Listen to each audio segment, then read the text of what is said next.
Holy shit! There were blanks in that gun. I didn't even point the gun at him. Holy shit! There were blanks in that gun. Maybe he had a heart attack. Holy shit! Hey, Andrew, can I ask you a question? Absolutely. Can I just massage your thighs? Oh, and Bill, can I ask you a question also? Shoot. Honey, is it supposed to be this soft? What's up, all you shit stains going through life fat, drunk, and stupid? And welcome to Sleazebag Cinema. My name is Mike Jamison, and I'm one of your hosts. With me, as always, is my co-host, Andrew Gross. Andrew, how are you doing? I am well, sir. I am rolling. I am rolling. And, as you heard at the beginning, we have a special guest with us. I didn't scare him away the first time with the 7-hour episode we did on Pop Culture Basement. So now he's coming on Sleazebag Cinema. Mr. Bill Dunn, how in the hell are you? Well, I always had to evaluate the fact I was pre-law. No, wait a minute. I think I was pre-med. Same thing. It doesn't really matter. Yes, if you haven't figured out which movie we're doing yet from the quotes that we've already thrown out there, tonight I guess we're going to say this is our second season premiere because we haven't done an episode in about a month and a half because I was on vacation and Andrew was on vacation. So we'll say this is the second season premiere of Sleazebag Cinema. Tonight we are covering, and I think I can say this and actually mean it, the comedy classic Animal House. Yeah, that's a class. It is a classic. It's the granddaddy of slub. A lot of the movies we do, sometimes we have to struggle through them and make fun of them to enjoy them. And then other times we'll find that they are unintentionally funny, so they're fun to watch. But this was a movie that I think everyone knows, we all knew, and I hadn't seen in a while, but I was excited to watch again, and now I'm excited to talk about. So, what about you guys? What is your what are your feelings on Animal House? Bill, you want to go ahead? Sure. Thank you, Andrew. Yeah, I mean, it's a great movie. It's an absolute comedic masterpiece. I mean, from start to finish. I mean, you just realize it's a great comedic movie, and you realize it's lightning in a bottle. I mean, many have tried to copy the formula. Some have succeeded, some not so much. But if it wasn't for this movie, you really wouldn't have a lot of the basis of some of the other movies out there, Revenge of the Nerds, Caddyshack, and a couple other movies made during that time, I think. But this is the prime point of all those movies. Without it, we wouldn't have had it. Had all those good movies to watch. That's an interesting. That's very interesting, Bill. I never connected in my brain that was somewhat of the forefather of those movies. But I totally see what you're saying. Yeah, I would say this is the template that all of the slobs versus snobs, late 70s, and especially early to mid 80s comedies followed. And to Bill's point, it's also lightning in a bottle because you're getting a lot of young, unknown, or just on the cusp of stardom actors and writers and directors who are working at the top of their game and are creating something that they don't even know is going to last for 40, 50 years now, and is still going to be referred back to and used as a template. So they created a whole genre with this one movie. And it also was an offshoot of National Lampoon. It was an offshoot, and it was a holding of that National Lampoon and Saturday Night Live Second City sensibilities. And it basically set up the next 10 to 15 years of comedy stars and types of comedy that we were going to get. Well, if I may, Mike, I'm not trying in any way to cut Bill out, but you and I have known each other, and you know that fuck Bill. We've covered that my parents were much older, your parents were much younger, more hip. So I know very little of what actually National Lampoon means. Do you want to give a brief synopsis for our audience? Because maybe they're in the same boat as me. Like, apparently a big deal to name a movie National Lampoon's Animal House. So was it a comedy show like Saturday Night Live? I don't really know of it. Well, and you're right. Back then it was a big deal to have that National Lampoon stamp on a movie. Now, okay, you basically see direct-to-video crappy comedies with National Lampoon. So that's how far it's fallen. National Lampoon came out of young writers who had gone to Harvard and other Ivy League schools that formed the National Lampoon magazine. It was a magazine, okay. which was a humor magazine that eventually became a radio show and also a stage show. Some of the people who were in that radio show and that stage show, Harold Ramis, John Belushi, Bill Murray, Gilda Radner, Chevy Chase, Joe Flaherty, Brian Doyle Murray. So it was a franchise like a Second City? People from Second City would feed into there, and then some would leave National Lampoon and go to Second City. Gotcha. So you had, and Michael O'Donoghue also wrote for National Lampoon and then became the first head writer of Saturday Night Live. He wrote for the National Lampoon Radio Hour, and then when Lorne Michaels was looking to cast Saturday Night Live, he knew that one of the places to look was Second City, but was also the National Lampoon. They had a stage show called Lemmings that they put out in the early 70s that was a parody of Woodstock. And Chevy Chase and John Belushi were the two leads, but also Dan Aykroyd was associated with National Lampoon in the Second City. So it's not hyperbole to say that National Lampoon was a breeding ground for all the comedy that we were going to get for the next 20 years. And the National Lampoon magazine, when you see National Lampoon Vacation, they're taken from stories that originally appeared in the National Lampoon magazine. Okay. And then they adapted it. It's not a direct adaptation, but National Lampoon was basically the Onion of its time in that it was parody stories. They would do political humor, gross out humor. Was the print magazine just words, or was it like Mad Magazine with like anime, comic strips and so forth? Or? It was, but it was basically a direct parody of a magazine. So you were buying it and you knew it was a parody, but they were making fun of the idea of the respectable magazine. There's a famous cover. You might have seen it. There's a famous cover of it's a dog with if you don't buy this magazine, we'll shoot if you don't buy this magazine, we'll shoot this dog. And you see a dog with a hand and a gun pointing the gun to the dog's head. That was National Lampoon. All right. And the people who wrote this, Doug Kenny and Chris Miller, along with Harold Ramis, wrote this. Matty Simmons produced it with Ivan Reitman. So again, you're getting Ivan Reitman. He wanted to actually direct this, but he had only done one low-budget movie, so he produced it. And this is before he directed Ghostbusters. And Animal House was the biggest comedy of all time until Ghostbusters knocked it off as the biggest comedy of all time.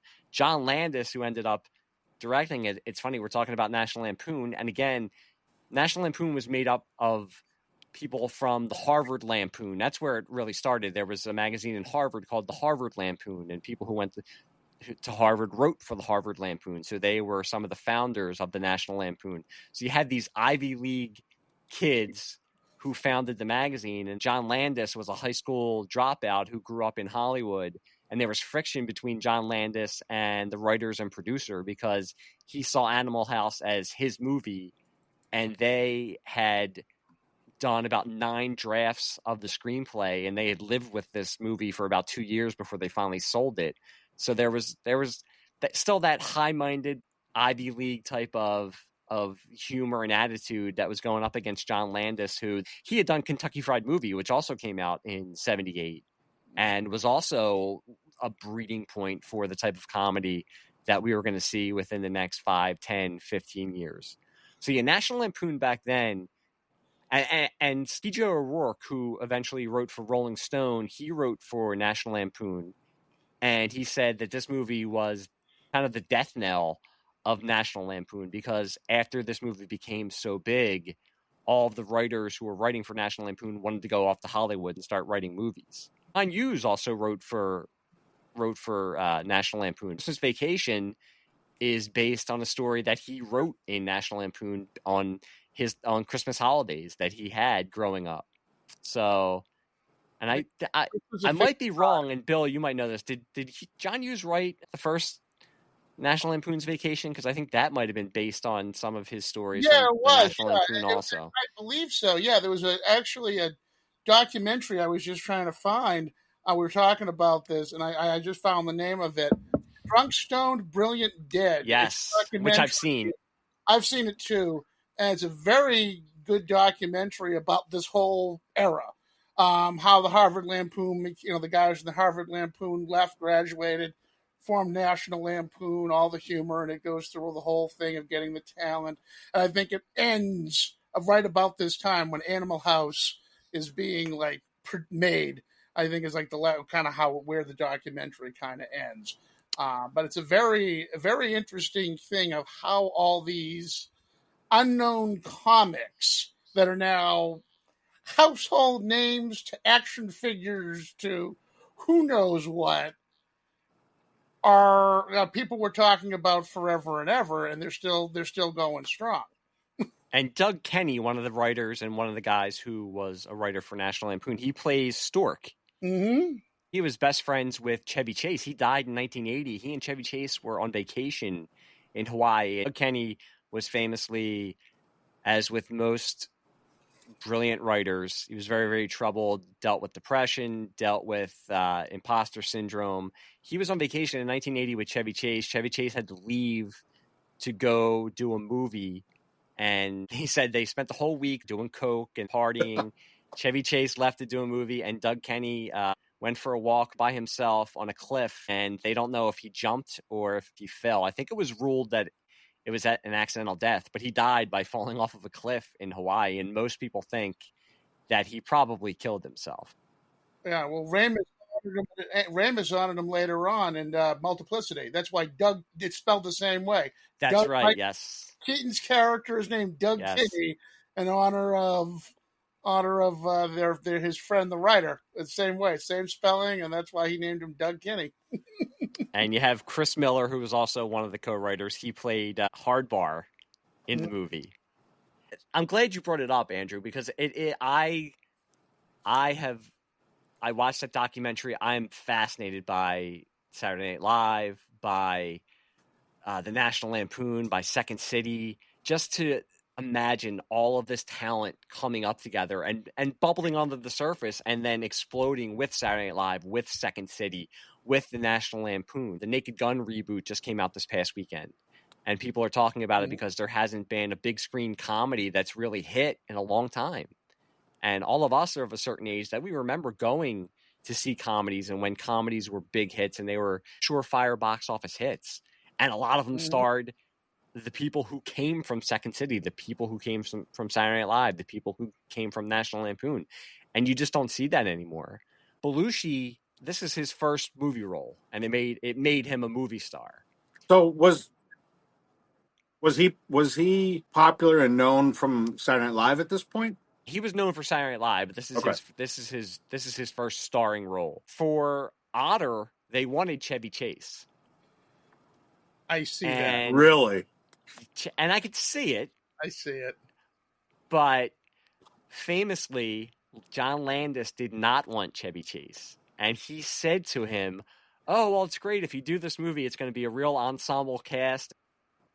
And he knew Chevy Chase would want to be the star. So Chevy Chase was weighing either to do Animal House or to do Foul Play for his big screen debut, because he quit Saturday Night Live, and he decided to do Foul Play because he knew that he would be the star of Foul Play and wouldn't have to work in an ensemble with Animal House. And Chevy Chase has said since that he is pissed that he didn't do Animal House. And Foul Play actually is a good movie. I've always liked very Foul good Play. movie. I love. It's actually a personal favorite that they don't. It's good because it's before Chevy Chase just plays Chevy Chase. He's actually trying to play a character.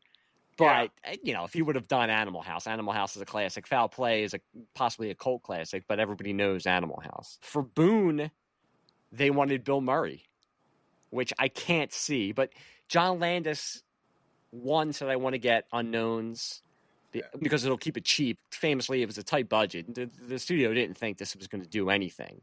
So he wanted to get unknowns. But he also said, "I don't want this to become a Saturday Night Live movie." Which it would have been, because you would have been casting all the Saturday Night Live cast. And I could see in the late 70s doing that. I mean, they had done Monty Python movies where you had the cast of Monty Python.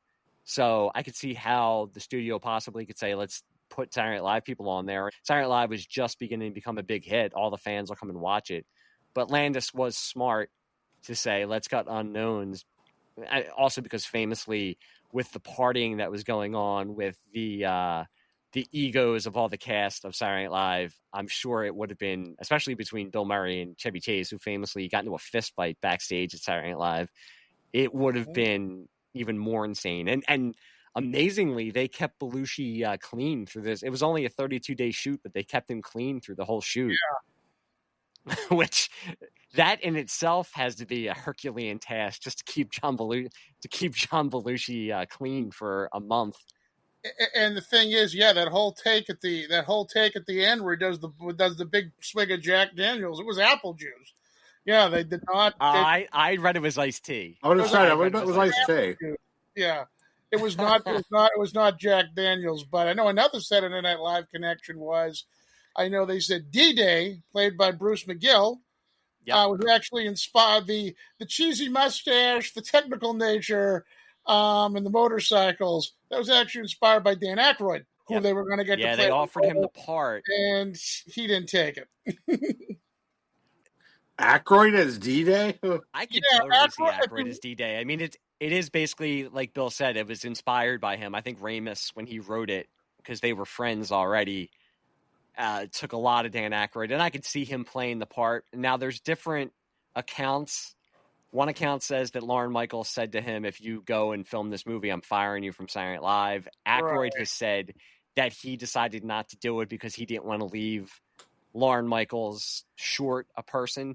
And famously, while this was filming, Belushi would film Monday to Thursday Animal House, then fly back to New York, and Friday, Saturday, and Sunday do Saturday Night Live, and then fly back to Oregon and start filming Animal House for 4 days. So I don't know how he was doing this and famously not doing drugs just to keep himself awake. But hey, I mean, I think that I have underrated Belushi in this movie. Oh, he was great. He was great. I think he's really, really good. And again, as somebody, I've read so much about that original Saturday Night Live cast. My parents were big Saturday Night Live people, so I grew up renting the best of Chevy Chase, best of Dan Aykroyd, best of John Belushi. I was always, when I was younger, more of a Chevy Chase guy and a Bill Murray guy. So when I would watch Animal House, I was like, I mean, he's okay. He doesn't really do anything. But as you get older and watch his performance, and Landis says it, he says when he described it to Belushi, he said to him, I want you to be part Harpo Marx, and I want you to have a little bit of Buster Keaton in your performance. And he's doing so much with not a lot of dialogue, and just famously Belushi with his physicality. He is doing so much. That's what I was going to touch on. I agree with that. He can make you laugh with his eyebrows. I don't think I can do it, but I'm trying to do the Belushi with the eyebrows. The Belushi eyebrows. But yeah, no, that you're right. I mean, he did. I mean, again, they kind of did a lot of classic, and that's what they really took, a lot of classic comedy. I think Ramis himself was a school of classic comedy, because I'm going to throw another one out there, and this is probably another movie we're probably going to cover later on down the line, but Caddyshack.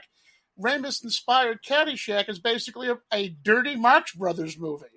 And if you look, Rodney is Groucho, Chevy Chase as the Chico role, and you got Bill Murray in the Harpo role, and then basically you got the two young lovers, whoever they were in the various movies. Some are played by Zeppo, some are played by Alan Jones, and the various ones. But if you look at it, Ramis wrote Caddyshack as a Marx Brothers movie, and he wrote this one kind of another one in that same anarchical Marx Brother, and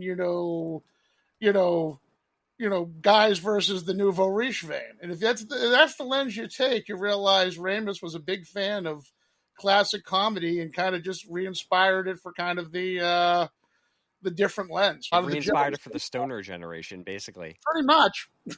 And Ramis wanted to play a role. I think he either wanted to play Otter, or he wanted to play Hoover. And John Landis said he looked too old to play the part, which I could see him in either of those roles, but I think all Howard Ramis. He wanted to either play Otter or he wanted to play Hoover, who's the discount Anthony Edwards. Yes, in the movie. Okay.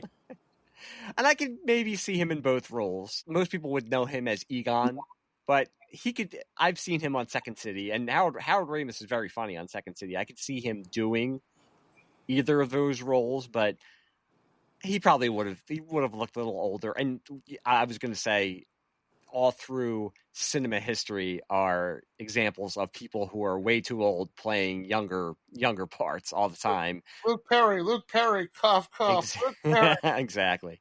And maybe with the actors in this movie, I mean, Belushi doesn't look like Belushi.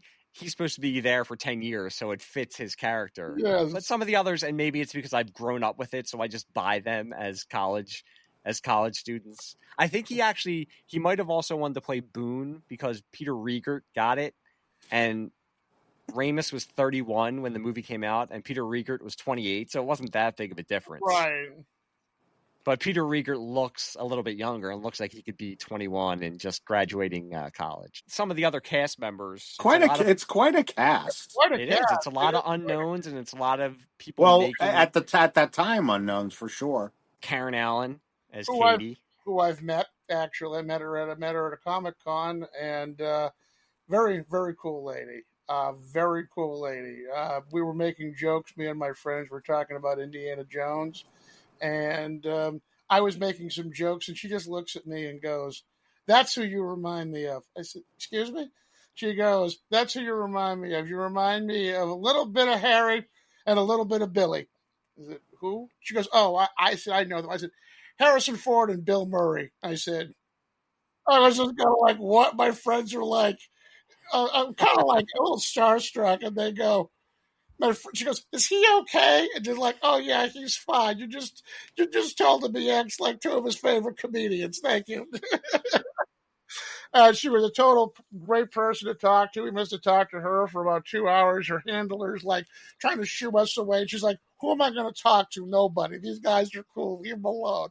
We must have talked to her for about a good hour and a half. And the next day, she had a line out the door for the booth, and we walked by, me and some friends that were there talking to her yesterday. I heard, "Excuse me," and she's only about like 5'1". She's not. She's like a little wisp of a thing, and she goes, "Excuse me." I turn around. It's Karen Allen running for me and my friend.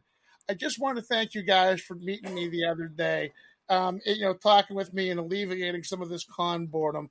I totally appreciate you guys. Thank you." And gave us both a very big hug. And that's great. Everybody in her line is looking at us like, who you know? And we're just like, yeah. But that's gotta be awesome to meet somebody who is basically a hero and somebody you grew up with, and then to find out that they're actually a cool person instead of. Yeah, it is very cool. I mean, that's kind of something me and my friends do. We'll go to some of these Comic-Cons, see who's appearing, and we'll go and we'll just like go meet these people. And I've been fortunate 9 times out of 10. They're great people. They're really cool folk. They want to talk to you. One guy, not so much. But, most of them want to talk to you. And it was a really, really kind of cool experience. But yeah, we talked to her for about maybe an hour and a half, 2 hours. And she was just like, "Hey, there's nobody here. I don't care. I don't want to sit here and twiddle my thumbs. And you guys are cool, interesting, and polite." So. See, there you go, kids. Always be cool, interesting, and Always polite. Be and cool, you will, interesting, and polite. And you will get famous people to respect you and hug you. That's right. That's right. The moral of the story, kids. Had Karen Allen, this was her first movie. We already talked about John Belushi. Tim Matheson, who had been working since he was a teenager. He's actually the voice of was the voice of Johnny Quest. I didn't know that. Okay. Yeah, he's the voice of Johnny Quest. So he'd been in the industry for a while, but this is one of his first bigger roles. And we do the discount rack all the time, and I was jokingly going to say that he's discount Chevy Chase, and Chevy Chase was up for the part, but you can see why Chevy Chase was up for the part, because Tim Matheson does smarm really well. Oh, yeah. You could certainly see Chevy Chase. I mean, basically, Tim Matheson kind of set. Well, I don't know if it was first, but like you look at. Let me just, in my opinion, and I'll throw it out to you two and see, and let you two comment. But sure, I'm watching. When I watched this, I actually did watch it a little bit today, Mike, just to prime the pump. And I'm like, boy, is he like the character Chevy Chase was in Caddyshack? Yep. You know, Yes. which one was first though, this or Caddyshack?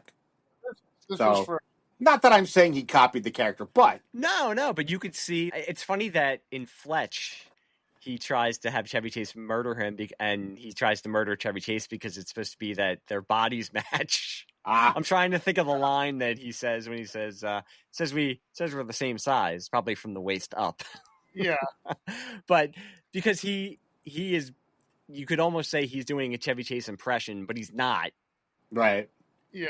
But that scene when he's talking to Dean Wormer's wife, and, and he has a cucumber and says, "Mine's bigger." Yeah, that's I totally can totally Chevy. see Chevy Chase doing that scene. Yeah. That cucumber.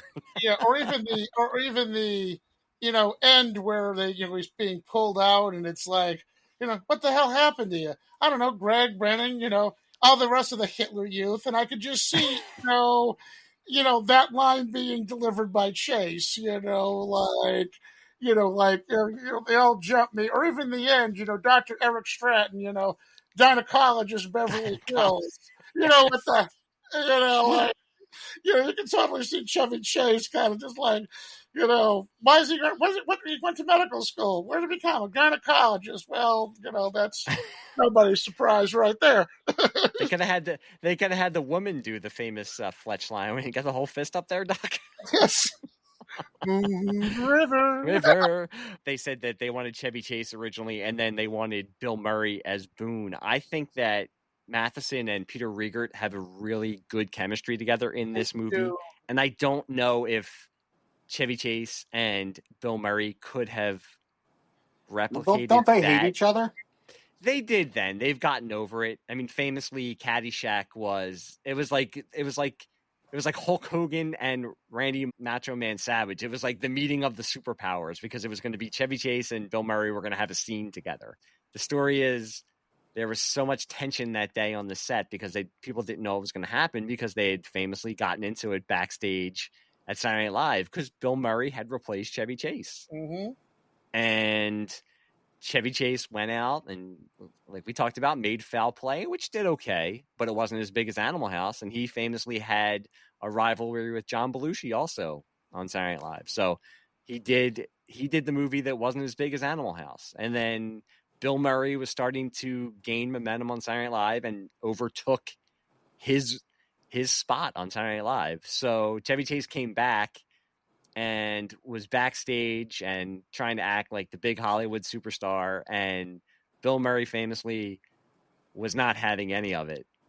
And they had a couple words. Bill Murray called him a medium talent, and Chevy Chase said something about Bill Murray's complexion, and Bill Murray asked him who his wife was sleeping with, and they had to be pulled apart. And this was about 5 minutes before they were going live.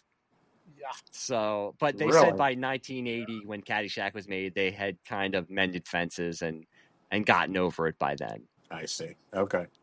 But I just couldn't see. I think I always bring this up with movies like this. I saw this at a young age, probably an age I shouldn't have seen it. Although I think I saw Animal House for the first time at 11:30 on the ABC Sunday Night Movie on Channel 6. They would show after the 11 o'clock news. So it was heavily edited.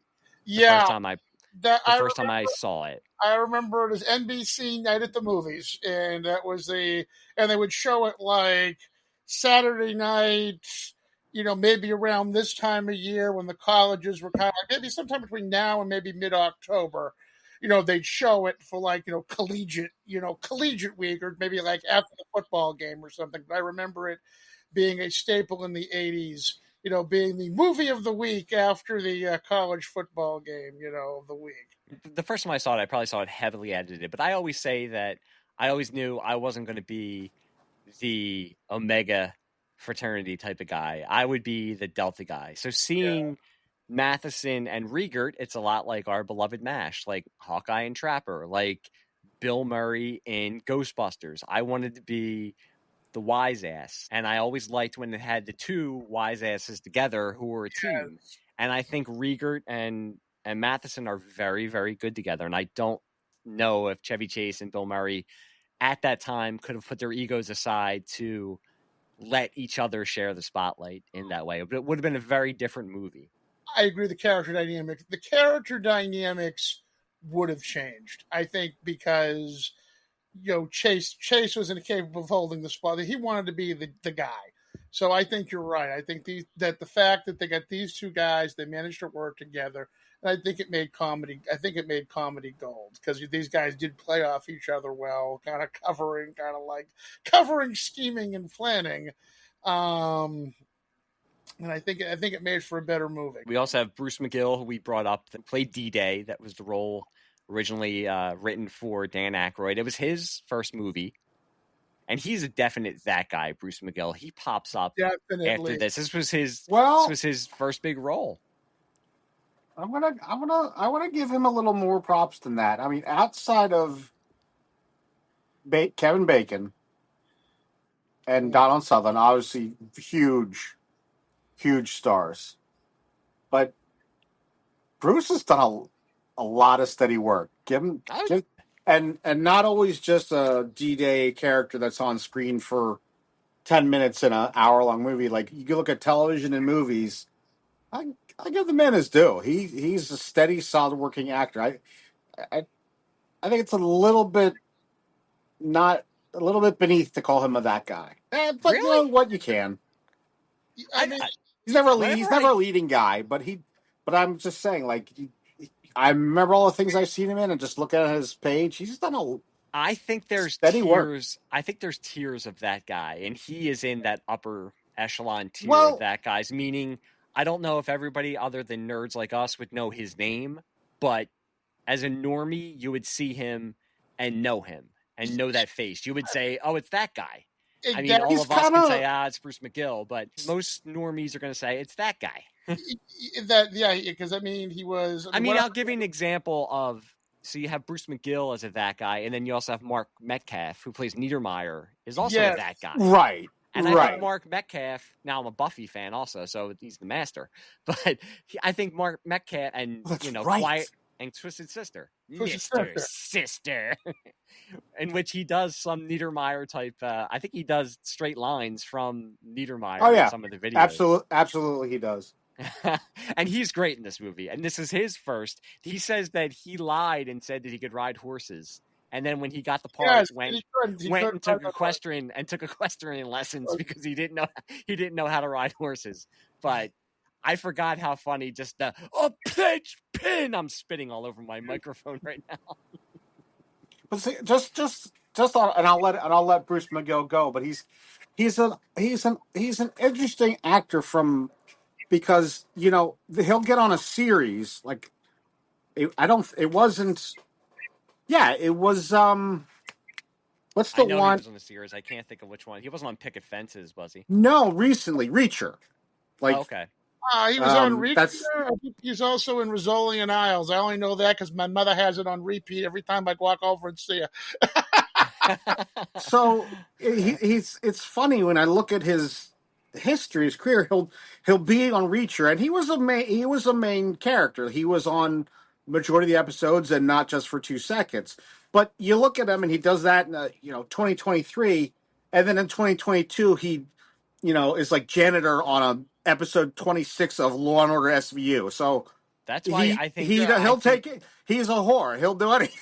No, I think he's a consummate that guy. I think he's a working actor. He knows that he's never going to be the above the credits guy, but he's always going to work, and you're always going to remember him. He could be that janitor, but you're going to be like, "Oh, that's the janitor from that show," because you'll always remember him doing something that is going to catch your attention. It's just I don't think I've ever seen an actor who, because I'm a leading man. They have that mentality, or I'm a that guy. I've never seen a guy who, throughout his career, when you look at his IMDb, he's bounced from being a major player to one episode for 5 minutes, on Law and Order episode 25, season 32. It's crazy. Yeah, I mean, that's just interesting to me. I always remember him as the sheriff and My Cousin Vinny, Sheriff Farley. Yeah, there you go. Yep. Yeah, but sheriff.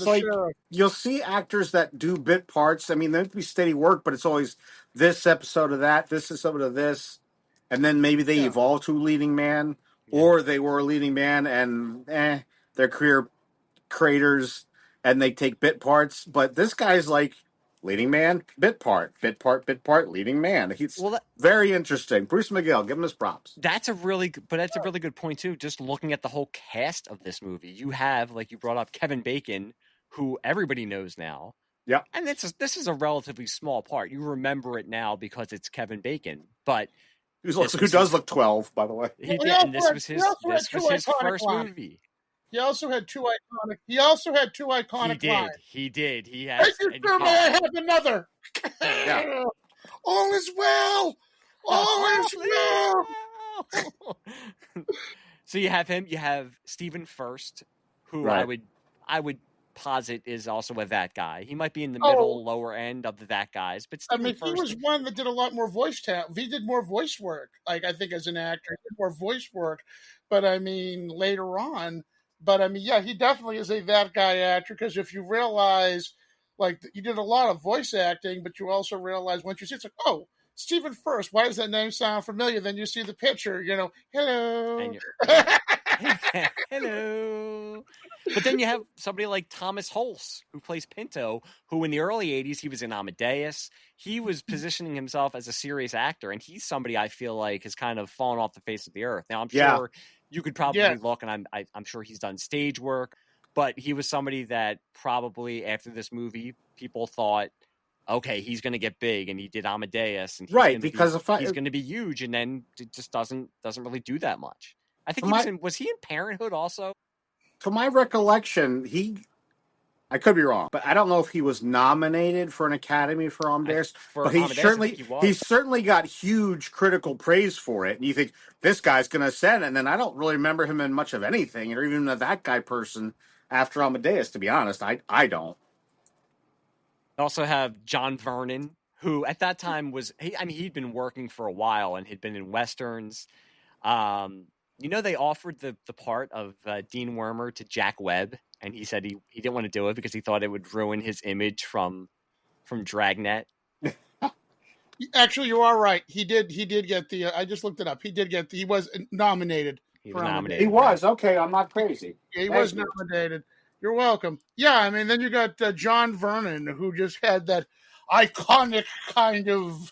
Well, they said that he was basically written as Nixon. Yes. Which you could see. After this movie, you would see him show up in things, and he was basically just playing a riff on Dean Wormer most of the time, but he did it well. So if you needed an authority figure, you were going to go after John Vernon because he had established this character in Animal House. Exactly. Made his late career. I mean, if you look at another movie where he pretty much plays a Dean Wormer-esque character, Killer Clowns from Outer Space, the police chief Brady, and then one of my favorite. Wait, hold the phone. Yeah. What? Bill, are you kidding me? Killer Clowns from Outer Space. He was the police chief that got turned into a marionette.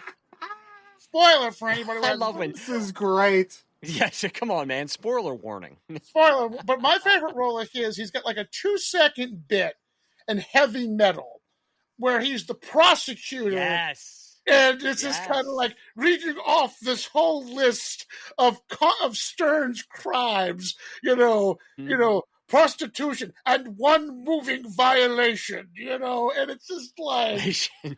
Which also has that Second City connection with John Candy. John Candy's got like 3 or 4 roles in it. Gene Flaherty. Eugene Levy. Yeah, I mean, Ramis did some writing in it. Yes. Ivan Reitman did a lot in that movie. Ivan Reitman. I mean, that's another movie that's just a trip and a half, and I mean, it's full of great comedy. Help me out, guys. Was Heavy Metal animated? Yes. It was animated. Okay, so they were doing voice work. Yeah. Okay. It was based off a magazine. It was based off a science fiction magazine. Another iconic 70s magazine. Magazine. Which I remember reading at a very too young of an age at the back end of the barber shop. Mobius, man. Mobius. That's right. So you know what, though? There was also, speaking of superstars and never were's, Sarah Holcomb, who played Clarette the Pesto, the 13-year-old daughter of the mayor. Yeah. That's also Maggie from Caddyshack. Yes, I was going to say, she's the one with the atrocious horrible She just Irish didn't have accent. her. She just didn't have her Irish accent in That's this right. movie. And That's the she same actress. famously, Holy that's the shit! same Yeah, actress. that's the. I didn't know that till like later on. I said, "Why does she look familiar?" And I'm like, "Oh crap! It's the girl from Animal House." You know. Well, I will admit, I mean, because nobody's listening to this podcast. I had a big crush on her as Maggie, because Yeah. even though it was a crappy Irish accent, I like the accent. Well, you're a Philly boy, Mike. Well, thanks for nothing. Well, you're a Philly boy, okay? You know, I don't know where Andrew's from, but I know you're a Philly boy. I'm a Boston boy. You know, it's that horrible Irish accent. You had people yelling at you, and that just sounded like they just got off the boat. You know, they were in the country 20 years, but they sounded like they got off the boat. Oh, you kids, stop putting it under my head. Get the fuck out of here. You were used to it growing up because you usually, you had a neighbor named Flaherty, Murphy, Lynch, Kelly, with and without the E, oh, you crazy kids, or you went to Sunday Mass and you had the Irish priests, Yeah, the drunk Irish priest. She famously got heavily into drugs and was institutionalized. I'm not sure. She's like Dana Plato. Plato, I was about to say. Kind of. That's a shame. You think she was in Animal House and Caddyshack, two stone cold classics, and then her career is basically over after that. And of course, we mentioned Donald Sutherland, who knew John Landis worked on Kelly's Heroes in the late 60s. Yes. And struck up a friendship with Donald Sutherland. He used to babysit Kiefer Sutherland. So when he was trying to find somebody to play this part, he contacted Donald Sutherland, who famously was offered points on the movie, but he thought it wasn't going to be a hit. So he took his straight flat rate and said afterwards that he thinks that he probably missed out on about $14 million if he would have taken the points on the movie. But John Landis has said, I see. He thought he would make more. Yeah, because he didn't think it was going to be a hit. But John Landis has said Donald Sutherland definitely helped to get this movie made because we needed a name. And he had been in Kentucky Fried Movie also that John Landis had directed. So you got to give it to Donald Sutherland. He's only in it 8 minutes possibly of screen time. I think he's like 15 minutes. I mean, he's got I think the scene at the beginning where he's like, "I'm serious, folks. This is my job." I love Donald Sutherland. He is great because he can play super serious, but then he can be silly and he doesn't care. And he is great in this movie because he's basically sending up his own image, and he's doing it with delight because that is great. That's it with the "I'm serious. This is my job." I mean, I'll give you a couple roles of Sutherland's where it's polar opposites, and he's really good in both. This movie, Kelly's Heroes, which we've mentioned, and I'm going to go a total flip side where he's a total psycho. Outbreak. Backdraft? Oh, Outbreak. I thought you were going to say Backdraft. Outbreak and Backdraft. I'm going to go. It's "Hello, Shadow," and you can just see it in this guy's eyes. He ain't all there. The lights are on, but there's not much home. And but yeah, I mean that and the military colonel trying to cover up an outbreak. And nice pull, Bill. You're right. I remember Outbreak. No, Outbreak was an interesting one. And I remember him playing the stone cold, you Samward colonel trying to keep this under wraps and everything. But yeah. He's definitely. I think he was also the reason why, if I remember the lore of the movie, they really wanted Karen Allen to do that scene of the movie, and it was and it was like, "No, I'm not doing it. I don't." She goes, "Tell you what, you do it, I'll do it," and that's why. Well, she said, she said, if Donald Sutherland could show his ass, then who am I to say that I can't show my ass for a couple seconds? Too. And that was kind of another famous bit. But, I mean, the bit that just kills me in this movie is towards the middle of the movie where Otter realizes he needs to get lucky, decides to go out, and basically fakes to be the boyfriend of Fawn Leibowitz, who was killed in a kiln accident. And that was very much a Chevy Chase scene. Kill an accident. I was gonna have her make me a pot. She's going to make me a pot. That was the last thing she said to me. And just the whole hijinks that just ensue. He's taking advantage of the sympathy. That brings us to Dwayne Jesse, and people are probably saying, "Who is Dwayne Jesse?" You Otis, better know him as Otis Day. Otis, my man. After this movie, he legally changed his name to Otis Day and just went out on tour as Otis Day in the Nights. Otis, my man. Can we dance with your dates? Do you mind if we dance with your dates? We were just dreaming. What a wonderful idea. And they do say the studio, they saw that scene and they were trying to get John Landis to cut it out of the movie. Because they said, everybody's going to think that we're racist. They actually went to Richard Pryor and showed the scene to him and said, "Do you think this is all right?" And Richard Pryor said, "This is funny. Keep it in the movie." And that's what convinced them to keep that scene in the movie. Yeah, I mean, I think it's one of the most. And then they're just, they bail out, leave them at the club, and they're all walking back. And it's like, great, you dragged us up. I thought they were kind of nice, and it's like, what the hell is wrong with you? Like, we went to some jazz club, got abandoned. But that leads into the soundtrack also, which it's an amazing soundtrack. I was watching it last night, I had forgotten how many just awesome songs. And I can't find it on iTunes. I wanted to listen to it today, and I'm looking at Animal House, National Lampoon's Animal House. It's not on iTunes. For God's sakes. There's a lot of good. There's a lot 2025. Of good, come on. There's a lot of good '60s kind of lost 45s, if you would. I can think of the one they use for kind of Boone and Katie's love theme. "Hey Paula" by Paul and Paula is a very good, kind of love ballad. Of course, you've got, gratuitous use of "Louie Louie" by the Kings. Yeah. I think if you're of a certain age, I'm going to assume the wager. You hear the first opening bars of "Louie Louie," you immediately go to this. You immediately go to this movie. No matter if you're just sitting there, you automatically go.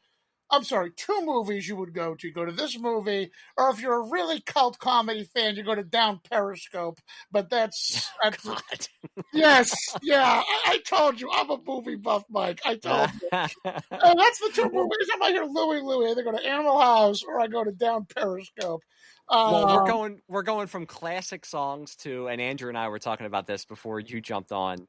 The guitar player in the famous scene when Bluto smashed his guitar. Whoa. Hang on a second. Bill's causing me brain short circuitry here. Did you talk about the Kelsey Grammer movie? Yes. Guys, I'm a little slow, so things are gonna trigger in my head. And I'll bring them up 10 minutes later. So it's okay. I'm sitting here like Down Periscope. What the fuck is Bill talking about? How are you not picking up that classic 1996 comedy? I want a man not you on his dick. You're almost out of uniform. Andrew, so who was it again? So Stephen Bishop. Okay, the guitar player was Stephen Bishop. Yeah. What did he write? Because I know I brought it up. His big hit was "On and On." Yeah. On and on. And he did. And Phil Collins recorded "Separate Lives," right? Let me check that one. I think he did because he ended up living with Karen Allen, this guy, the guitar player, for a couple of years. They met on this movie, and then when they broke up, he wrote "Separate Lives" about his time with Karen Allen, and then Phil Collins recorded it. I mean, I know it's not a deep pull like Down Periscope, but come on. No. I still love okay, well, Mike, all right. Yes. Why would you ever doubt me? Well, okay, so obviously, I shouldn't say obviously, but I remember Phil Collins because I'll fully take any abuse. I am a huge fan, always have been. Oh, dude, I love Phil Collins. Well, apparently it's not okay to like Phil Collins. Whatever the fuck, but it's okay in this house. All right. I still love listening to his music, but he recorded this with Marilyn I almost said Marilyn Manson. Now that would have been cool. Interesting. Marilyn Martin, and this was for if I check me, Mike, White Knights, the Greg I think Hines so. Baryshnikov movie, right? I think so. I think Yeah. you're right. But Stephen Bishop, according to this, because Wikipedia is always accurate, Stephen Bishop recorded his own version of the song, and he got an Oscar nomination for it. But I don't know if it as a writer or his version, because if I recall, it was the Phil Collins version that was played ad nauseum for the movie. I don't think. How great would it be if when Stephen Bishop recorded it, Belushi walked in, just grabbed his guitar and smashed it in the studio, and then just stood there and went, "Sorry." Chicken that had no. And that's Belushi's wife behind the guitar player. That I didn't know. Yeah, trying not to laugh and kind of hiding her face behind Belushi. That's his wife. She's in a couple scenes. Judy Belushi is in a couple scenes. I still love the part where they just randomly, they said they had nothing better to do in the scene, and they just saw Belushi in the corner just like doing stuff, picking up stuff, and they found the scene where he just picked up a jar of mustard and poured it on himself. They were just like, we got... The movie, when he submitted it, was almost 2 hours and 45 minutes. So one of the scenes that they cut was him pouring the mustard on himself, and then he starts to sing "I Am the Mustard Man." So that's a whole big set piece that they cut out. That they have John Landis is working in the cafeteria during the famous food fight scene. Yes. And Belushi gets him and throws him across a table and says, "If you're gonna fuck with the eagle, you better learn how to fly." They cut that out. There's a bunch of stuff that they cut out. Going back to the food fight scene, him yelling "food fight" was scripted, but then him doing all the stuff with the food and walking around and all that kind of slapstick, and that's just Belushi riffing and creating the scene out of whole cloth right there. Yeah, just when he grabs the food, slides it down, does whatever. Yeah, it was just him riffing. And, the part I just love is, "Hey, Niedermeyer." And, he's like got the neck brace on and he cannot move. And... Staying with the food theme, when they're in the supermarket and they're throwing the food to Flounder, they were amazed that Stephen Furst was able to catch all of the stuff. They were standing there throwing stuff at him, and they didn't think that he was going to be able to. So they got it, I think, in one take because he was able to catch everything. And that's a great scene.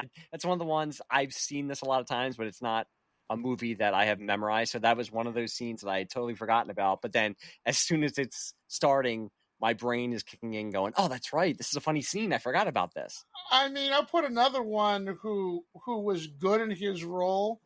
I don't know I don't think he did I know he was in Spies Like Us. He was one of the other Russian agents that tried to catch Chevy Chase and Dan Aykroyd, but I don't think he did much else after that. It was the one that played Greg Marmalade.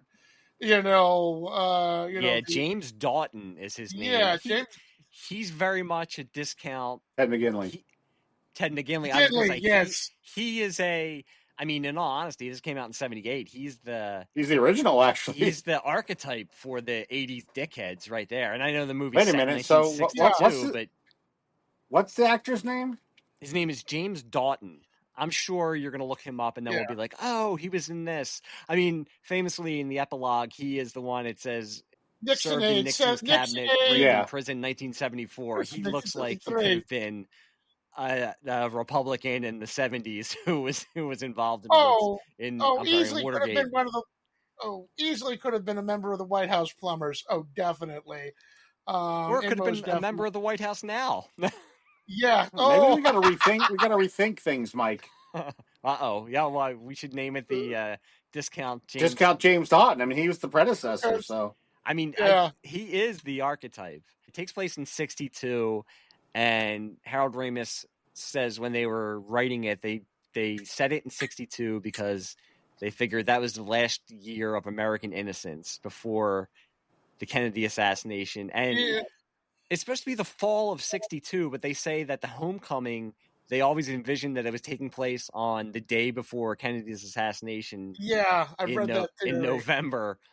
And supposedly all of the women on the one float, the Camelot float, they're dressed like Jackie Kennedy. And it was supposed to be when the car slams into the Kennedy float, that it was supposed to hit exactly the way the bullet hit JFK's head and smash through the head of JFK. So there was some of that. It was that anarchic type of humor that was really starting to. I mean, it started with National Lampoon and Second City, and then carried over into Saturday Night Live. And this is a time. It's before it was watered down, Right. and it wouldn't be for a couple of years that it was. I mean, you got these movies, but eventually, some of that anarchic type of spirit got watered down as the stars got bigger and had to make bigger hits and started to make family films. But this, you're seeing the beginning of it, and it wasn't reviewed really well when it came out, Animal House. But Roger Ebert gave it 4 stars and praised it, so that really helped it. And at the time, it made $142 million in the United States, which now, would adjusted for inflation, I think it's like $600 million. Up until Ghostbusters, it was the biggest comedy ever made. And it's funny because Ghostbusters in '84 passed it, and then Beverly Hills Cop in '84 passed Ghostbusters. So you had the 2 other biggest comedies ever made came out in '84. I mean, just the whole end sequence where they kind of do the whole cloak and dagger of the parade. But I mean, before we go to the parade, I mean, there's one scene at the end where you talk about, Belushi and his face movements, the horse, where they they basically put the horse in Dean Wormer's office. We're going to talk about the horse, and it's basically like, if they want Flounder to shoot, and they go, you got blanks in the gun, and it's just like this whole thing is, just shoot the horse. There were blanks in that gun. Holy shit. There were blanks in that gun. Holy shit. They just gun it out of there. And then the next morning, they go about, Wormer's going about business as usual with the mayor of the town for homecoming. And there's a dead fucking horse. And they're cleaning up around it, and nobody's saying anything. Nobody's saying anything. And the guy's trying to get the horse out. And finally he's like, screw it. And he just takes and at the ending scene where the mayor goes to try to leave, takes the chainsaw, revs it, and tries to cut the legs off the horse to get it out of the door. And I mean, while all this is going on, and I mean, it's just, the horse looked to see, and the horse drops dead. I mean, it's just stuff you couldn't do. I mean, it was just you didn't have is the animal okay? It's comedy. It's okay. The horse is fine. They just made it. Because you have a scene like that, which is mean-spirited, but in the best way. And then it's almost like they had to get the tits in there somehow. And National Lampoon, the magazine, was this way. This is the 70s. As much as you wanted to think that people were starting to become enlightened, they were not. And National Lampoon, Saturday Night Live, Second City is a boys' club. So you had to have the scene. And it's a famous scene with Belushi when he's on the ladder and looking in the window. And then you get the eyebrows, you get the eye acting. I mean, that's one of the most famous scenes from the movie. But you don't really need it, but you do need it because you know why it was put in there. That boy is a PIGP. Although later in the movie, when the girl comes flying through the window when she flies off of the float, and the kid says, "Thank you, God." He's rummaging for a Playboy, and all of a sudden he's crashing through the window because you can see the Playboy on his desk, and it's he kind of looks at the magazine, looks up, "Thank you, God." And that kid in reality became a reverend. Yes. And when he became a reverend, it said on the newspaper article announcing that he had become a reverend said, young man still thanking God, but now officially, or something like that. So he became a reverend. Something like that. Yeah, I mean, it's always... I use that line throughout my high school and college career. Whenever something good would happen, I was like, "Thank you, God." Thank you, God. God. And there's just something about, you could tell he wasn't a very polished actor. So just the way he says, "Thank you, God." The one I always love is the chapter president, where basically it's he's trying to control the whole thing. It's guys, We got to straighten up. We got to fly right. We got to do this. It's like, toga party. It's like, no. Did you not hear them? They are serious this time. Like, guys, they're serious. We need to behave. As they're reading out all of their grade point averages, 0.0. When they throw them out, 10 years of college down the drain. And just the whole thing. And what I love about that character at the end is they cause bedlam at the parade. They, trash the whole thing. It's like, would you mind giving us one more chance? Just like after all this, like, what do you think they're gonna do? Can we just get one more chance? We'll make it up to you. With like Animal House, I don't think you need to go but scene by scene because so many people know it. But we were at the end. They did try to develop a sequel, which was supposed to be set in the Summer of Love in 1967, and they were going to be going to Boone and Katie's wedding at Woodstock or something. Yeah, at Woodstock or something like that. But they said they saw how More American Graffiti bombed, so they decided they didn't want to do it. I don't think we said earlier, lightning in a bottle. I don't think you're able to catch that lightning in a bottle again and make something that would have actually been funny. It's been a while. It's been a while since I saw this. Don't they correct me if I'm wrong, does the end credit scene, tell where everybody went? Like, tells where they all ended up. Yeah, how could you do a sequel if you're going to do that? You know what I mean? Wow. Like, you could always work your way around it. Boone and Katie got married in 1967, divorced in 1969. Right. Remarried like 72 or something. Pinto is the one who became the writer for National Lampoon. Correct? Yeah, Larry Kroger, because he was the one that was the influence for the writer, Larry Kroger. I can't remember what was Flounders. Oh, Encounter Groups of Cleveland. That's right. Yeah, that's right.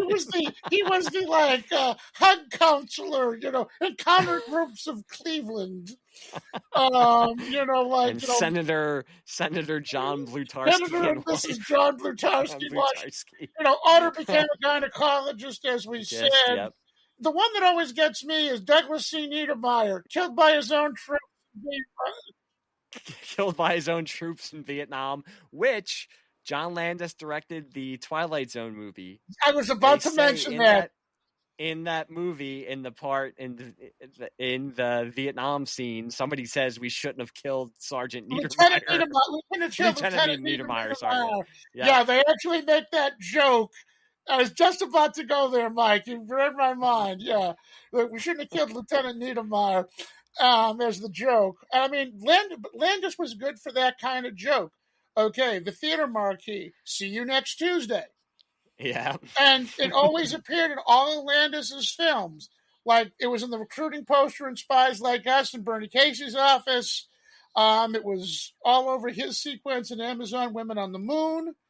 I'm trying to think where else. I think it was also in the theater marquee when he directed the Michael Jackson Thriller video.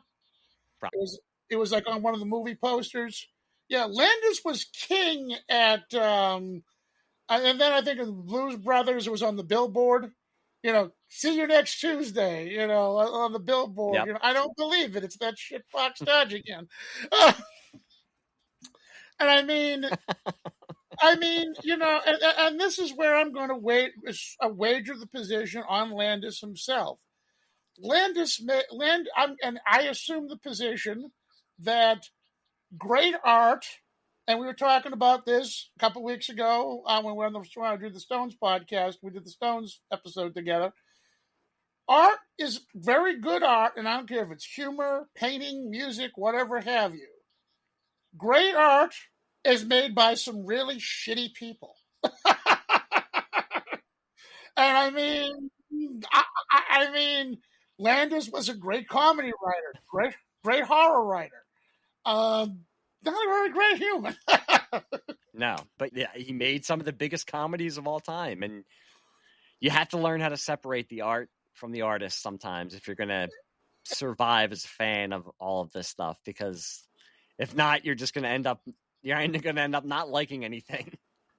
Exactly. I mean, that's what I say about this movie, because I know even now, like a lot of his stuff gets kind of like gets hit with the, well, Landis directed it. I don't know, Landis. It's like, no, it's funny stuff. Watch it, learn, open your mind up, because this is a very funny movie to a point. I know a lot of fraternities.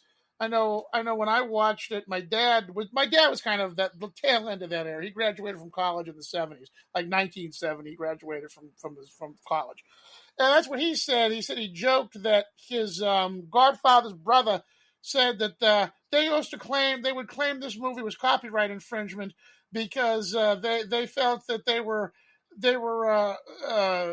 were taking verbatim some of the stories of the Chi Epsilon fraternity at the University of Vermont. That famously, toga parties had fallen out of favor after this movie came out. It became, oh, we're in a fraternity, we have to have a toga party. Just joining a fraternity became something that you wanted to do because you wanted to recreate Animal House. The university that they filmed at in Oregon had the chance to film The Graduate there, and they didn't want to do it because they didn't think that it represented the school well. And then The Graduate became such an iconic hit. They grasped at this, and they regretted. Yeah, when they were looking to find a place to film, and they brought this to the university, the university president basically said, "We're not going to miss out twice, so we'll have them come and film." Luckily, because it's set in Pennsylvania, but it's all filmed in Oregon. Although the scene when they're having the kangaroo court, the flag in the background is not a Pennsylvania flag. Famously, it's a Tennessee flag. Because they couldn't find a Pennsylvania flag, so they had to find the most generic flag they could and got the flag of Tennessee. I mean, that scene in itself is just absolutely hilarious. Where they try to go in, they realize, okay, we're just going to go in and smile at them, and give us the "we didn't do it" routine, and they read off all the charges, and this Niedermeyer going, other charges, deemed too graphic for this court. And I mean, Niedermeyer in many respects is cut from the same kind of what I call finkery. I saw Mike nod. I think he knows where I'm going with this. He's very much a Frank Burns type of character. Andrew knows also, yes. Okay. He's very much Niedermeyer was very cut from the same cloth as Frank Burns. He's a Frank Burns. I mean, that's what he's known for. It's even when Dean Wormer says that, well, how are we going to get evidence to get rid of the deltas? Put Niedermeyer on it. He's a... he's a fink, put Niedermeyer on it. Well, since we brought up Frank Burns, can we do our MASH connection that we try to do every episode? This one's easy. It's actually two. And it's, the MASH connection, which is sponsored by the Tabasco Film Company of Havana, Cuba. Yeah, the MASH connections, first of all, Peter Riegert, who famously played Igor in, I believe, season 6 of MASH. All of a sudden, he was Igor.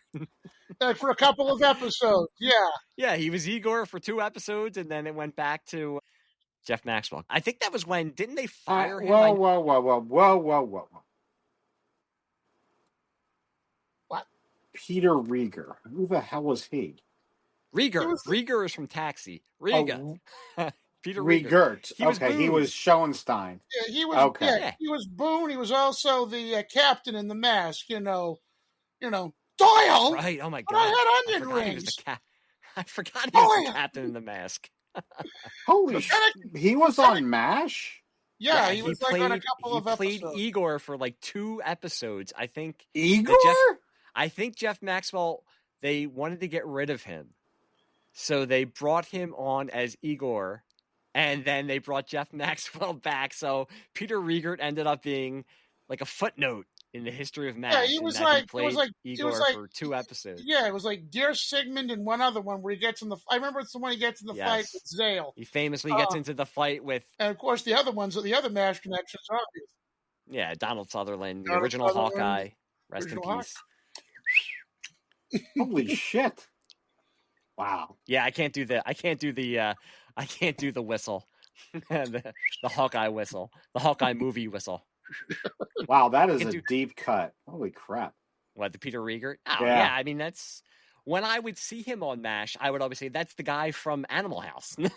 Yeah. Well, I Well, it was remember only seeing 2 the episodes. You guys are right. You guys are Yeah. right.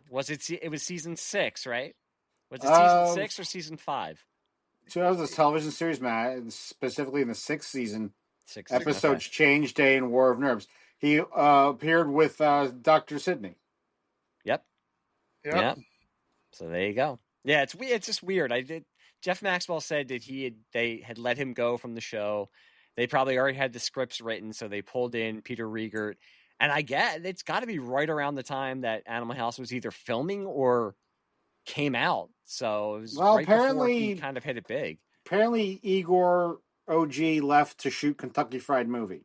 Okay, which again has this connection to this because John Landis directed Kentucky Fried Movie. See, it all comes back to MASH, as I say on most of my podcasts. It all comes back to MASH. It really does. Honest to God, I'm shocked that's the only 2 connections.